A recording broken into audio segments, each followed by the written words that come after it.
Bonjour à tous, pour votre quintet de ce mercredi à Cannes-sur-Mer, je vais vous apprendre à faire le dos au rond. Ça fait du bien d'ailleurs à la colonne vertébrale, ça permet de se soulager le dos qui est souvent souffrant, surtout si vous portez de lourdes charges pendant votre travail. Plus sérieusement, faire le dos rond, c'est laisser passer la tempête. On le voit, on est dans une période de quintet surprise. Donc, rien ne vous empêche de vous abstenir. Pour ma part, mon indice de confiance est en train de geler. Je pensais qu'il allait être à 1 et je l'ai baissé à 0.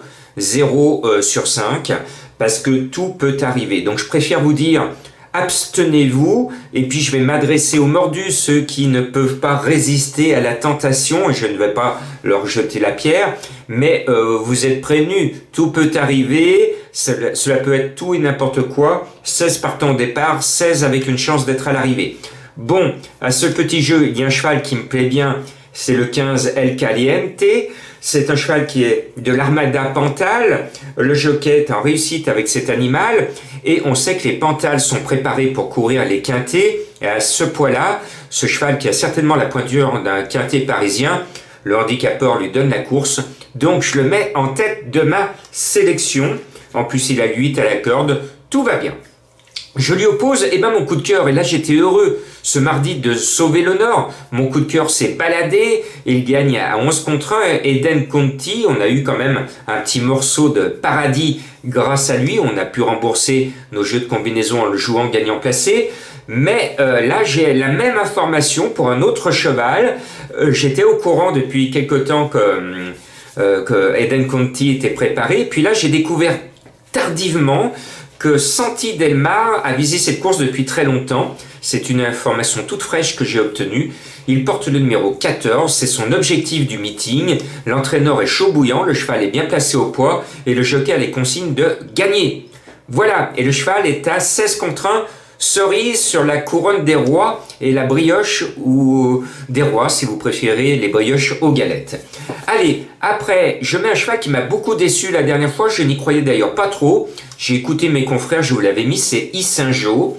La distance était trop courte, il porte le numéro 12. Et finalement, je le remets sur mon ticket, pas pour lui, mais pour Pasquier. Vous savez, je suis un fan de Stéphane Pasquier.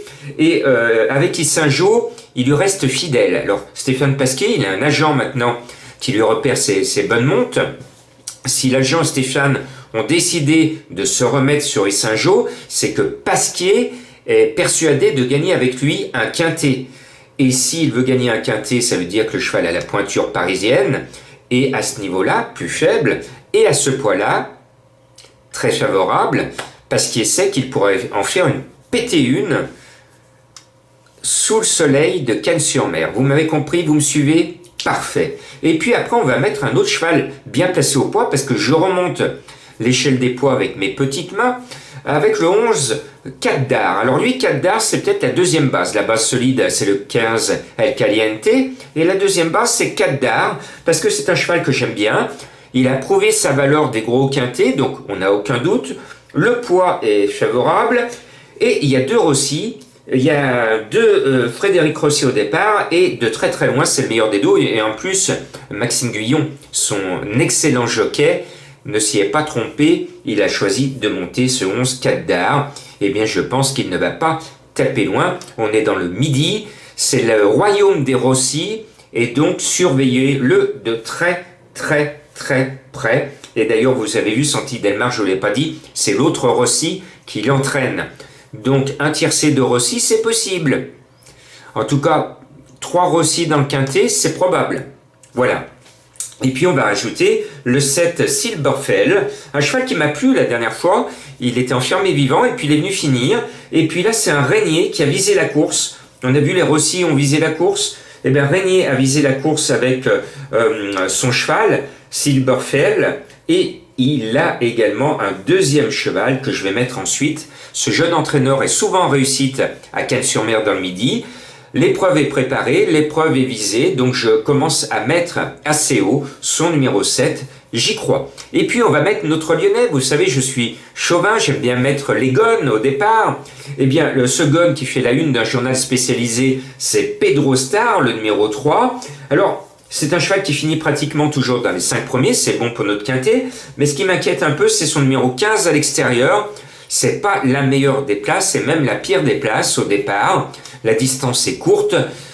Alors je me dis que Pedro Star n'a pas forcément la première chance de la course, ni la deuxième, et qu'il est un petit peu douteux dans les 3 premiers.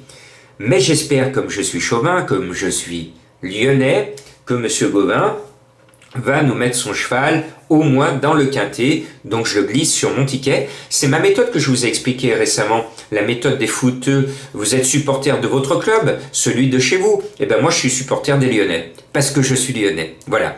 Et donc jouez votre club, jouez le cheval de votre région, de votre pays, je vous l'ai déjà dit. Voilà. Je termine avec le 5 Saga Tingbad. C'est l'autre Frédéric Rossi. Le cheval est bien, l'entraîneur y croit. Il a un bon numéro à la corde, le numéro 4, tous les feux sont au vert. Et puis j'ai longtemps hésité entre Becca Gold Las, qui avait le niveau listed, donc course principale l'année dernière à la même époque, et qui a un peu baissé et qui est chargé. J'ai beaucoup hésité avec Inattendu, qui est monté par Christophe Soumillon, qui se met en 3 dans son prono. Et on sait que Christophe Soumillon est souvent en réussite en début de saison. Mais c'est un Chappet, et Chappet présente Issingeau. Et j'ai l'impression, comme Inattendu a gagné son quintet en fin d'année, qu'il fait une rentrée, qu'il a pris 3 kilos sur le nez de la part du handicapeur, je me dis à ce petit jeu-là, Chappet va mettre plutôt Issingeau dans le tiercé, parce qu'Inattendu, il a tous les quintets du printemps à disputer, notamment à Longchamp, il a le temps de gagner son avoine. Alors que Issingeau, il faut qu'il gagne rapidement son avoine. Vous avez compris mon raisonnement? Donc j'ai pris l'énorme risque de ne pas mettre Soumillon qui se voit dans les 3. C'est dur, hein, je vous ai prévenu. Et puis j'hésitais aussi avec Road to the Rock. Sa musique est excellente, toujours dans les 8 premiers en 8 sorties, toujours dans les 3 premiers en 8 sorties. C'est excellent. Elle va très vite à l'entraînement, ce numéro 6, dit son entraîneur. Elle est 14e de la liste type de la presse et pourtant, je crois qu'elle a une très bonne chance de figurer à l'arrivée. Mais je n'ai pas eu la place de le mettre parce que finalement, j'ai été appelé à la lecture des partants par un cheval qui m'amuse, Maryse Picnic. Et bien on va aller pique-niquer avec ce numéro 4 et c'est la deuxième cartouche Régnier et en plus elle porte les couleurs Séroul et les couleurs Séroul c'est la casaque royale dans le Midi.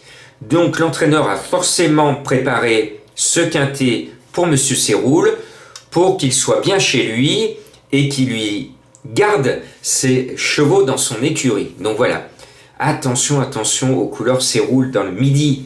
Et donc c'est pour ça que je mets Maryse Picnic. L'entraîneur est confiant, le cheval est bien, elle peut créer une belle surprise à 20 contre 1. Voilà, accrochez vos ceintures si vous jouez et attendez-vous à tout et n'importe quoi. Bonne chance!